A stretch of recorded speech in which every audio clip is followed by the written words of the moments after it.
How you going, good bastards? Welcome to another hunt with just me this time. I've left all the boys at home. Felt like getting away for a bit of quiet dog and knife action by myself, by me lonesome. This is the third gate I've come to today. I've got a permit for this forestry, but they're all gated, and I'm just wondering if it's got a lock in it. I'm supposed to have some sort of electric thing that we could get in with an app, but so far, all I'm seeing is great big bloody padlocks. It ain't an electric lock, it's a fucking big padlock. Or is it an electric lock? I don't think so. Bugger. Not looking too hopeful so far. It's the fourth gate I've come to. Access by permit only. Well, I've got a permit, but I haven't got a key. Maybe I need to talk to Rob, or the bloke that organises this, because I can't get in there with that. The wind's coming down perfectly. I could park up and walk the dogs up, but then I'm right by the highway and I've got to carry a pig all the way back. If I get a pig. I think we'll just try and find a place that's not locked. Probably where every other man and his dog's gone to. And I don't fancy my chances. There's enough hunters as there is out there without having to share it with everybody else. I bet you there's some pigs getting around in there though with these gates up.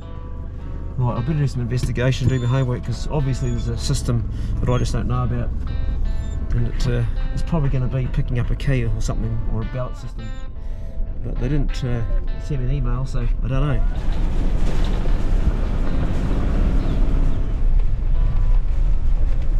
Real hot scent, he'll jump out. He hates the bonnet, he loathes it, but it's going to save his legs, and we've got a long way to go to get up this gully. He generally ends up trying to jump off it before we get to the actual zone, but if there's anything there, he will go. I watch for his tail, because when there's a pig it starts to really wag fast. That's my sort of telltale sign.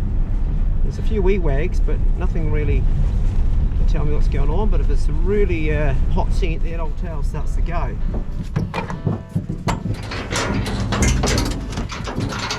I think too much traffic's been down here, it's pretty overgrown.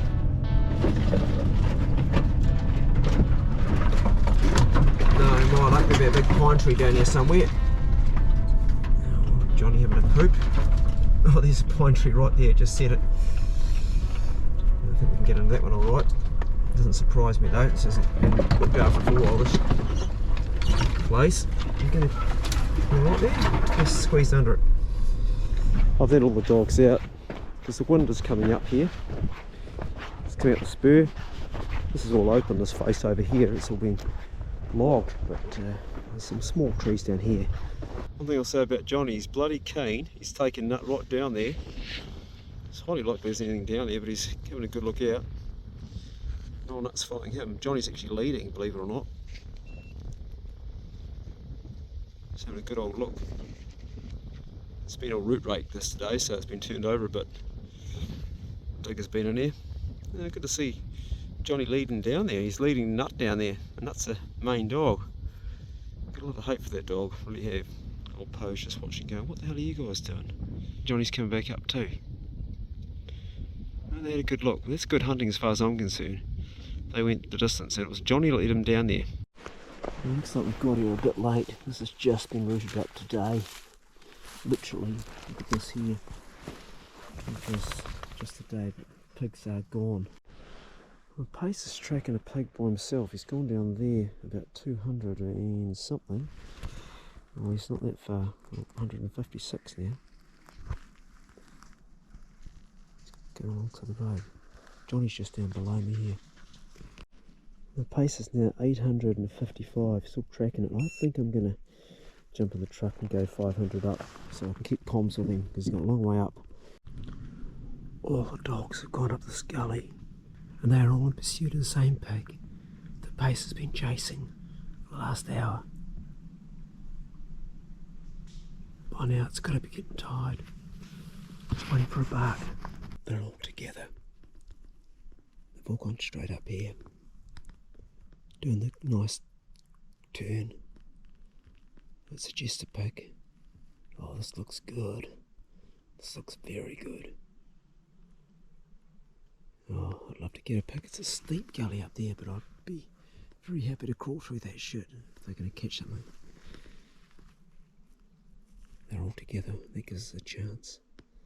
Oh, what's going on? Have they overshot the mark and they're coming back? No, they're scattering. They're trying to find it. There's a bark. Bark. Someone's hit it. There's a bark there. It sounded like Johnny. Oh, they've gone to the side. Good. This pig could come back down. Oh, it's coming back down. Good. It's coming down the side face down here. I can hear it in the bush.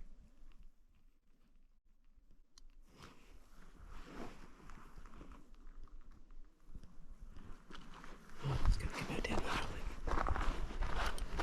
Holy shit! I just about got knocked off my feet. The pig came straight off the spur off the top there. Come flying straight at me. Holy shit!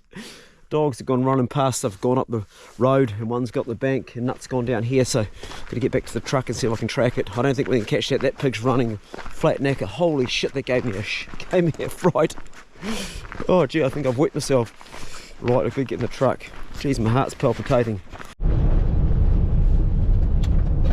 It's been a very interesting hunt today. I've seen something today that I've never seen before just now, which I couldn't film because it was pitch black and I only got up my torch. There was a sow with 9 piglets. I've never seen 9 piglets in the wild. I've seen plenty of times in farms and that, but normally they've got 6 or 7, never 9. And it ran right across the road in front of Pace and it went vertically up a bank, the sow, which Pace couldn't get up but the pig could. Now I never ever thought that was possible. He just couldn't get up and she threw herself. She started from the road at full speed and used her weight to get up over this piece, and then all the babies, I kept Pace off them. He was trying to still get up the bank and I put him back in the truck. But that there's something I've never seen before. Today I was exceptionally pleased with Johnny. Johnny is hunting out like I've never seen a dog of that age, 1 year old, hunting out so well. He's already a lead dog. He's already leading the other dog, so it's incredible to see, although he doesn't quite know what he's doing. The boar that they were chasing, and I'm pretty sure it was a boar because when it came flying past me, it did the big old, like a boar does, big old blow, and it just had the rank smell of a boar as it went past me too. So couldn't really tell the size of it because it was dark, but I could feel its presence and see its black shiny back in my torchlight, but couldn't scope the actual size of it. So it could have been a 50 pounder or it could have been a 150 pounder, I wouldn't know, but it felt like a big pig. They're always big when they're running.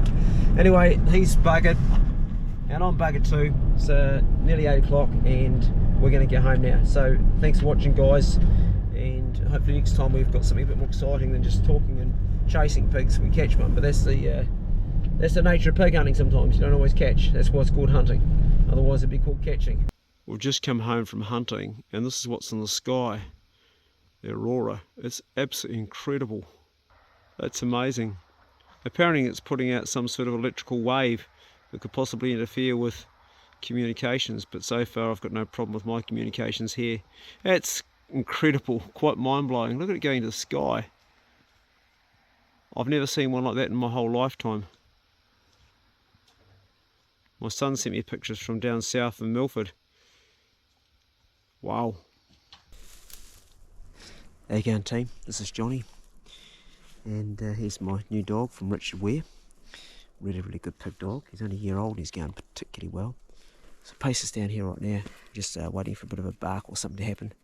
And Johnny will hopefully sneak on down the bank and join him.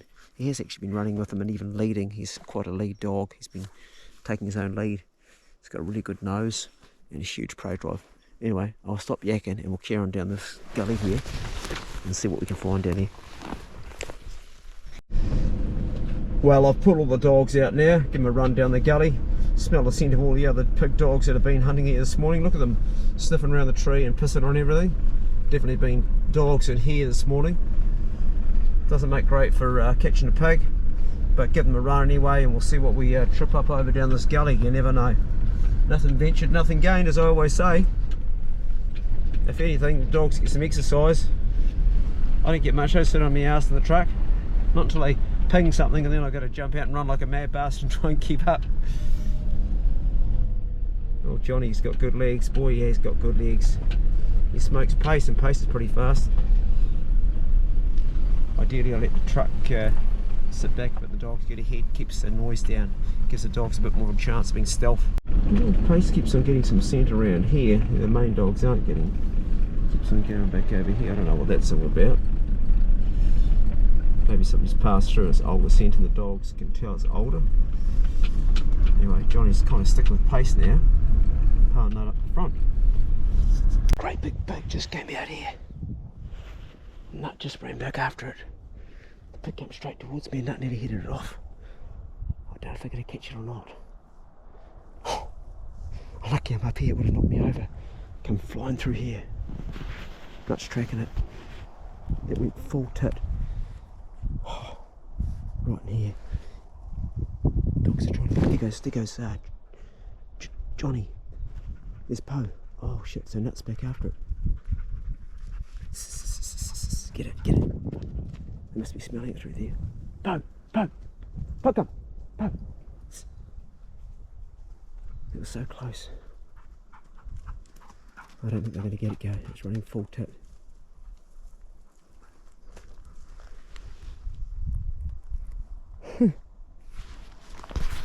I'm shaking. It came flat out straight at me. It's the second time in 2 hunts. Pig's nearly knocked me off my feet. That was a heavy pig too. This came flat knacker straight out at me. Come here, mate. You were pretty committed, weren't you, eh? He's been cut quite a bit. Alright. If anybody's going to catch it, you were. But not fast enough. That was a good pig. I'm going to whistle the dogs back in. You're not going to catch that. It's long gone. Give me a boy. Oh jeez, mate, you've been going through the shithole too, haven't you, eh? Trying to catch that pig. That's all his blood too. Good try, buddy. Good try. Just too thick to get through. The pig's shaped like an ice cream cone, and so they just go through this thick stuff. Poe's still tracking that pig. She hasn't come off it yet. I don't know if she's going to catch it, but all the dogs are getting cane trying to keep up with it. And we've got Johnny back in, and you bit your tongue. And you've thrashed yourself through the thick stuff. You're not used to that stuff, are you, mate? Sounds like Pace has got a small pig. Not the pig we're after. Oh.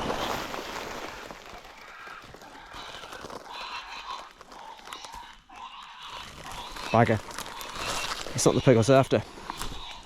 It's the wee one. Oh.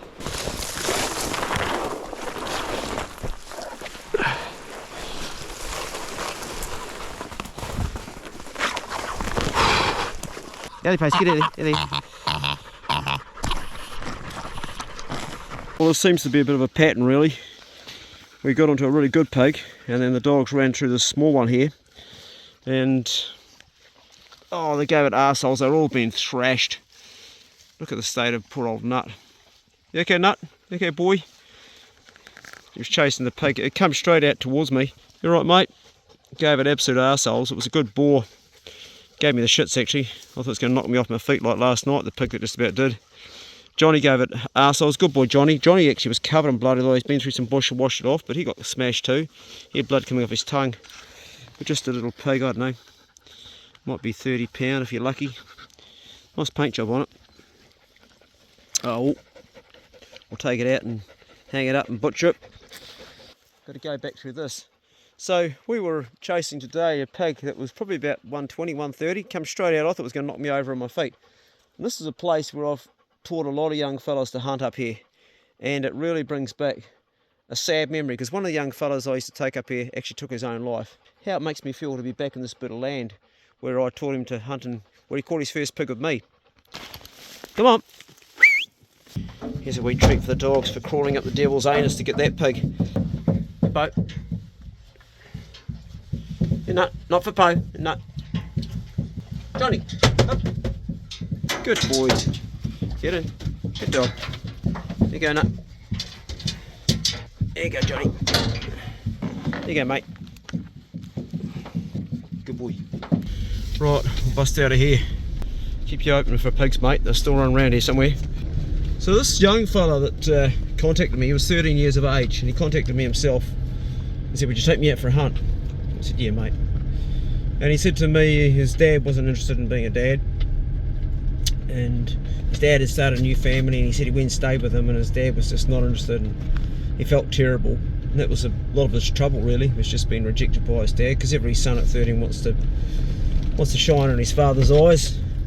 I did. My dad wasn't around when I was 13, but I still wanted to shine in my father's eyes. But this kid didn't, so I I taught him everything I knew about fishing and hunting. I got him his first deer, I got him his first pig, in this gully right up here top. I got him his first rabbit, first hare, taught him how to fillet a fish, taught him a lot of stuff. And one day, and I think he'd probably thought about it, but I don't know the whole story, but one day he decided that he wanted out of this life and punched his own ticket and left at the tender age of 17. Now, what that did was, that destroyed his mother and his sister and all his family, and it broke the hearts of all the people that loved him. But what it also did was, it left a big hole in our lives, because he was such an amazing guy to us. But it also left a massive big question, like, all the things I did, what do they really mean? And you wonder whether you tried to make a difference in this young person's life, and you realise that as hard as you try, you actually couldn't do much at all. Oh, pace is still winding. There's some pigs around here, so he might jump out. If he does, I'll let him go. And I come up here and I think about the good times I had with him, how he used to smile and laugh all the time, but I wondered how much now was it really real. And I think this is what people do when they do clock out of this life themselves, take their own life. I think it leaves a lot of questions for the loved ones. It's left a lot of questions for me. And I started this channel, the Broadshirt Club. I started this channel for one reason only, and that was because of that young fella. It was my way of dealing with my own grief, because he was like a second son to me. I spent a lot of time, his mother used to say I was like a father to him. I used to spend so much time with him, teaching me everything I knew. And it just came as like, why did you do it, son? Just didn't see it coming. Well, I guess there's always some things, little signs that might have been there, but a lot of teenagers go through hard times, and that you wonder. This hill right in front of me, right up there, that one right there, one day him and I walked up that spur. Now the other side's all been felled now, it's all clear cut, but it didn't used to be. And him and I walked up there, we caught 2 pigs. I got one and he got the other one, and he said it was the best day of his life, that hill right up there. That's what he said to me. He said, mate, this is the best day of my life, I can't believe it. And he was so stoked, he was just so happy. And oh, it was just such a cool day, and we both carried our pigs out.